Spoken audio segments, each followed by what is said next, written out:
Buyers don't buy homes, they buy a story.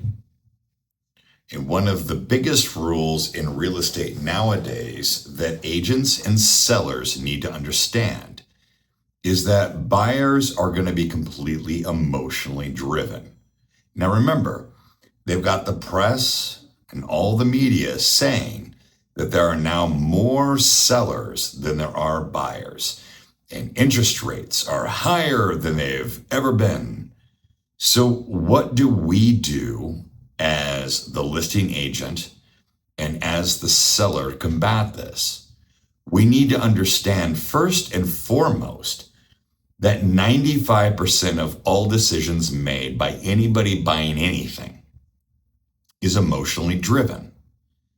Now, this has completely been verified by Harvard Business, but anybody who has studied psychology and sociology can tell you the same thing. Even your most analytical buyer, your most analytical person, is going to make a decision based on emotion.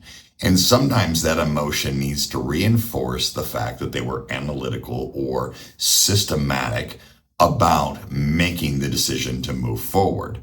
So how do we work with this? How do we deal with it in the modern times where for the first time in a lot of years, there might be 3 other homes in your neighborhood on the market when you want to sell?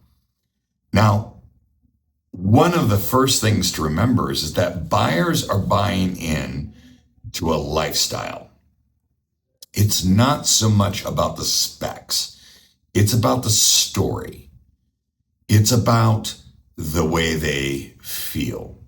So while we can say things like, look, the home is 2,300 square feet and is priced at the same price the next door neighbors sold for, it was only 1,900 square feet. A buyer is not going to care as much about that as they do the fact, especially since we're approaching fall and the holiday season, of being able to look at the living room that has front-facing windows and being able to imagine where their Christmas tree and decorations fit. That is part of the story. Part of the story is the lifestyle. What is it like to live in this neighborhood? What does it look like in the mornings? Are there people walking dogs? Can you meet neighbors? Do people look out for each other? These are all of the things that need to be documented and expressed to potential buyers, meaning an agent needs to bring that into their marketing platform. It's not enough to say that you've got a 4-bedroom, 3-bath home and it's the same price as another one that was 400 square feet smaller. That means nothing. Buyers are already going to feel like they're overpaying for the home, like the interest rates are not favoring them. They're getting pressure not from only the media, but also from family members and friends telling them that you should just wait till the prices go down. And have we seen prices go down? Kind of. We have seen more cooperation between sellers and the buyers where the seller contributes in a better percentage to not only paying the buyer's agent's commission, but also helping with closing costs or making amends of taking care of repairs or providing Section 1 termite clearance. Things like that have amped up. But realistically, when we talk about pricing, we're talking about, well, a year ago, you used to be able to price it 10% above what the last one sold for. Now you can't. You're kind of still at the same price where the last one sold for, and you may need to give more love to the buyer and the buyer's agent in order to get it done. So one of the jobs of the agent is to correctly frame the sale. This is why it is so important when a listing agent walks into a house to ask you, listen, you've lived here. Tell me, What are the features and things you loved about this house that you want me to make sure that every buyer knows about? Every prospect, everybody who sees it, what do they need to know? Because everybody who's lived in a home for more than a couple of years has got a story. It doesn't matter where it's located, how big, how small, how luxurious, or how entry level the home is. There are things that as an agent we need to know about in order to direct the marketing. Now, the next step is the agent smart enough and have the right resources in order to direct attention to those things that will help make an emotional connection between the buyer and wanting to write an offer?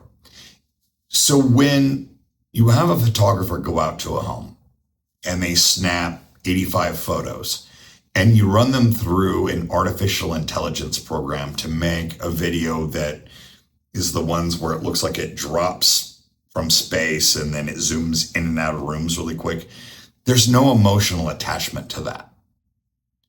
We have to start looking at, is there a fireplace in the master? Is it a wood burning fireplace in the living room? Is there room? What does it look like when it's decorated at Christmas or for Halloween or for Hanukkah?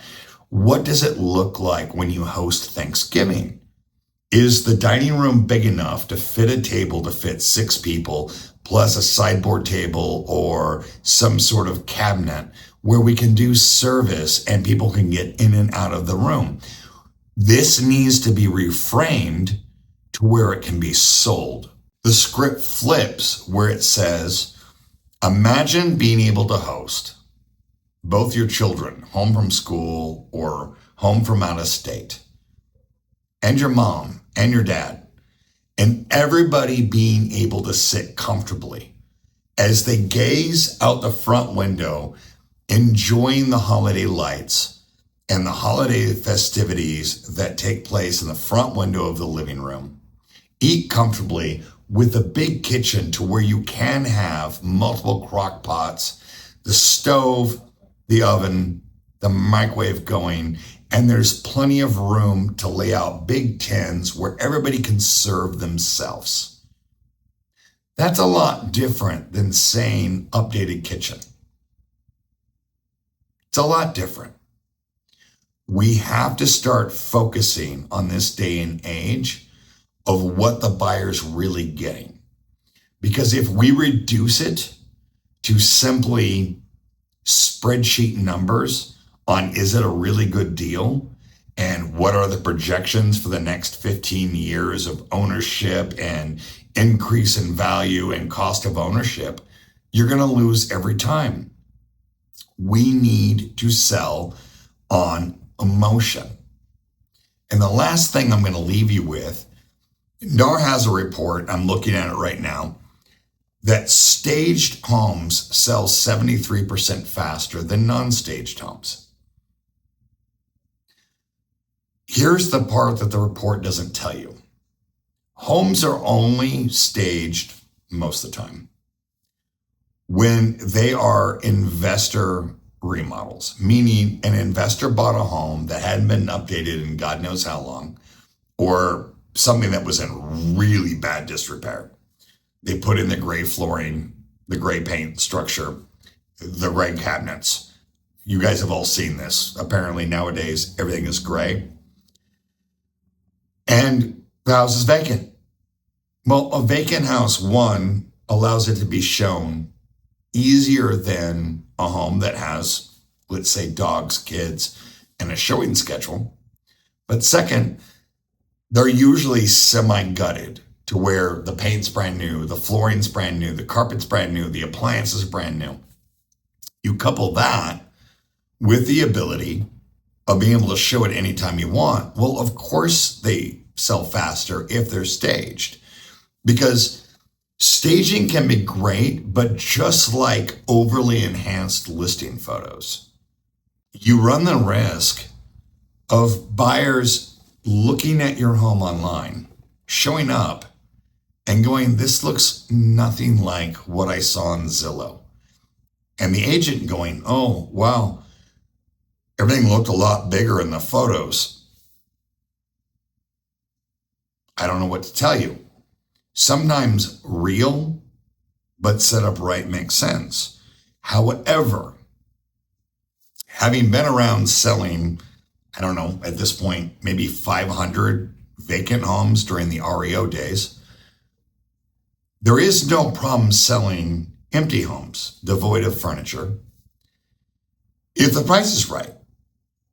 But if you've rehabbed it and it's modern and it has really cool features that we want to highlight, and there isn't an owner to tell the story of about how great the neighbors are, or, you know, Barbara walks her dog from around the street by and she always stops, and her daughter brings apple pie on Thanksgiving. The stories that make people go, I want to live here. If we're devoid of all that, then sometimes placing furniture and paintings in the correct lighting so that a buyer can envision the space makes sense. But most of you are selling a home that you live in. Your kids are coming home from school and doing homework. You guys are cooking dinner. You guys are putting things on counters. Trying to completely disrupt the space in which you live while we try and sell it is really a tightrope balancing act. So it's a case by case. So yes, of course, NAR can report that staged homes sell 73% faster. By the way, you notice the report does not say anything about selling for more money, just faster. So it's a case by case. It's always important to look at your goals, what is your time frame, and what works for your bottom line. And at the end of the day, you don't need an agent. You need a closer that is going to help direct you and allow you to make the decisions necessary to get and profit the most from the sale of your home in a time frame that meets your needs. That's what it comes down to.